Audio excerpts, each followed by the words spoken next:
I'll admit this is one of the most frustrating things to try to figure out, because I was not sure in the beginning if that meant that I was going to lose out or miss out on something that eventually I would want or need, and I would be too naive and too green to know the difference. Well, I want to break this down for you, because if you are getting into purchasing a camera for your business, or you want to start creating content like on YouTube, TikTok, or the other, it will make a slight difference, but it won't be a huge deal. Now, I'm not going to go into all of the weeds when it comes to some things. So for some areas, if you want more details, you may want to check out future blog posts and things like that. So let's dive in. What is a crop factor? A crop factor, when it comes to a camera, does impact the image, because you need to understand that there are different sensor sizes. You have full frame, that is kind of like, if you think in French fries, is usually how I prefer to explain it. Full frame is kind of like your large. You have APS-C sensor sizes that are your Sony a6600s, your a6400, 6600, ZV-E10, and things of the like. Those are APS-C sensor sizes. They have a crop factor of 1.5. Canon has a crop factor of 1.6. So if you're using something like the Canon EOS M6 Mark II, the M50 Mark I or Mark II, any of their APS-C sensor sizes, they're going to be 1.6 crop factor. Full frame, just to check back for a second, has no crop factor. Imagine it to be the true number, whatever it is, when you put a lens on your camera. Now, there's something else also called micro four thirds. There's actually a lot of sensor sizes, but these are the three majors that, when you're thinking about interchangeable lens cameras, that you're most often going to run into. Micro four thirds are your Olympus, Panasonic. You'll have other brands as well, like Blackmagic, that also have cameras that are micro four thirds cameras. These have a crop factor of 2.0. So those are kind of like your smalls. So you have small, it's micro four thirds, medium, that's like APS-C, and then you have full frame, that's kind of like your large.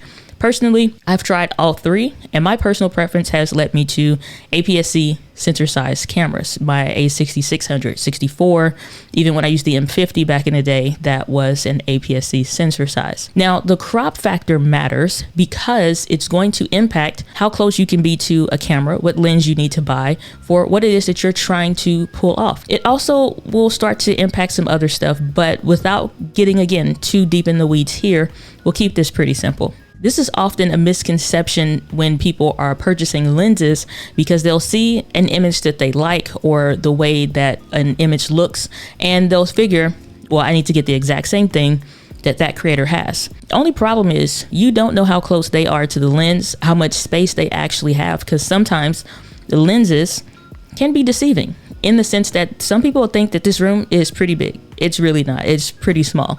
But the way that the lens or the type of setup that I'm using can give a totally different look. But I'm using the Sigma 16 and my Sony a6600 for this video. Again, we have to remember this is a crop factor size of 1.5. But let's say for this example that this was a full frame camera, and 16 millimeters on full frame is actually 16 millimeters. There's no crop. It is true. But if I was going to purchase, let's say, an APS-C sensor size camera like the a6600 or ZV-E10, then I need to account for a crop factor of 1.5 times crop. Now, that doesn't look or mean or sound anything of any kind of anything until you actually see it in action. So I'm going to leverage the camera's clear image zoom to show you what 1.5 times crop makes a difference in taking a look. So let's punch in here. So that is 1.5 right there. So you saw the difference of what it is, or what it was before, and now you see how close it is now. Without moving the camera, without changing anything, I'm about an arm's length away, right? And I could touch the lens, change the camera, all of that. So now let's go to the next step, which would be a micro four thirds, which has a 2 times crop factor. So instead of that 16 millimeter being where it is now, we zoom in a little bit more, and now we're at a 2 times crop. So now you can see the difference of what that 1.5 no crop or having a 2 times crop would be if it was on micro four thirds. So let's drop it all the way back to the full size there, which would be something like a full frame equivalent. But if you notice, like again, like I said, I'm using APS-C, but those examples will give you something of the effect. So how does that imply how you should purchase a camera or what lens to buy? So based on the camera and lens setup that you're going to purchase, it's going to dictate really just 2 questions that you need to answer. The first question is going to be, what's the focal length that you should purchase, and what's the aperture that you're going to need to achieve the look that you want. So that first question of what focal length do you need, you may not know. And you probably say, well, that's why I'm watching videos like this. Well, I would say this is why a kit lens is super important and super helpful. The kit lens lets you zoom in from a wide variety. Most of the time it's something like a 16 to 50 millimeters or somewhere thereabout. Now, don't worry about crop factors or any of the like, because you only still will need to purchase the focal length that you're using. So when I found that I was looking to get the Sigma 16, I wanted to know if that focal length would work for me. I popped my kit lens on and I wanted to see what all is going to be in the shot and what all is not. And depending on where I would zoom in or out, then I'm like, what do I usually default to, or what do I prefer? For me, that wound up being 16 millimeter lens. And then I wanted to know, I wanted a blurry background. So I'm like, well, what aperture would that be? Quick pro tip, easy peasy way that you can do this. Anytime you're looking for a blurry background, it needs to be an f2.0 or lower. No matter what size, sensor of the whatever.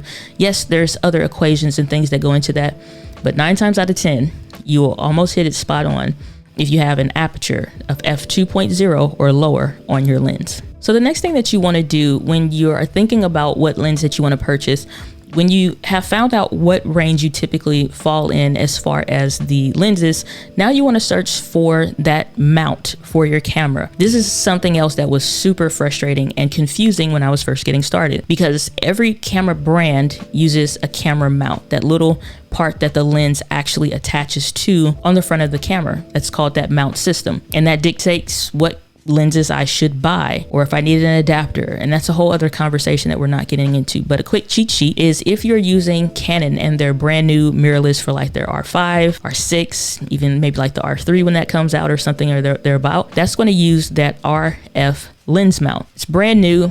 It's really nice lenses, tremendously nice lenses that they have there, but those are actually going to be pretty expensive. So most people try to adapt lenses, which is connect the two together and take the older lens mount. Now, if you're using DSLRs for Canon, then you're looking at the EF. If you're using full frame, EFS for the APS-C, and then EFM if you're using the mirrorless. However, for when it comes to Micro Four Thirds, it's super easy. They all fit. So if you're looking for Micro Four Thirds, just look for M43 or Micro Four Thirds. This is generally going to be Panasonic and Olympus lenses, and then you will find some third-party brands that make lenses for those. It's easy.